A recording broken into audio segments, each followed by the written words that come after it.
loves, welcome back to my channel. For those of you who don't know me, my name is Katya. For those of you who do, welcome back. So for today's video, pretty much every year I do a DIY ornament depending on the look and feel of the Christmas holiday decor that I'm doing that year. So this year I told you that I was going to be doing a little bit more of some shades of green, brass, a little bit of some browns, and obviously keeping still in my earthy, wabi-sabi, worn looks. And I wanted to keep it a little bit more traditional this year. And I know usually I'm a little bit more eccentric, I'm a little bit more out there, but this year, since there is not going to be any Christmas trees, I wanted to keep it a little bit more minimalist since I do have a lot going on in my house. So what I decided to do is go to my local dollar store. I ended up finding some ornaments that I thought were the perfect shape. However, I wasn't in love with the colors. I thought that there was maybe potential that I can use these ornaments and create my own. So I ended up finding some ornaments that I thought were perfect in shape, were perfect in size. Most of the ornaments were, I would say, between $1.50 to $2.50. I ended up doing 7 different ornaments, really simple. Some of them I covered with some Mod Podge. Some of my ornaments I covered with some spackling. Others I painted, and it completely gave a different look, a different vibe. I will be hanging them on some pine branches, and also other ones I will be putting in some bowls as centerpieces. They were definitely the look that I was going for, so I am so happy with how they turned out. I know they're not anything extravagant and special, but I still wanted to share them with you because that is what I'm doing this year. That is the whole look, and so I hope that you get inspired from them. If you're doing different colors than I am, or maybe if you have a local dollar store, or you can create similar looks to the looks that I created. So anyway, without further ado, we are going to jump right into this video. Enjoy.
that is it. I hope you enjoyed this video. Comment down below, let me know which piece is your favorite. Also, what are your colors? What are you doing this year? I would love to hear the look that you are going for this holiday season. Are you doing some burgundies? Are you doing some reds? Are you doing more traditional? Are you doing a more modern minimalist tree? I would love to hear what you are doing this holiday season.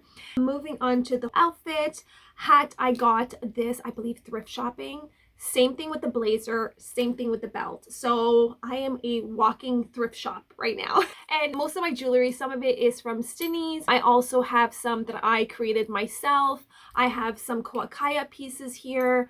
And that is pretty much it. That is the whole outfit. I am channeling Mad for Plaid. That's the look that I'm going for. That is it. I hope you enjoyed this video. Next video will probably be decorate with me, or I might be doing my centerpiece. Either one, but it's definitely going to be all about Christmas. So anyway, thank you all so much for watching. Thank you for your thumbs up, your continuous support. You already know how much that means to me. I will see you next time. Have the best week ever. Mwah. Bye, guys.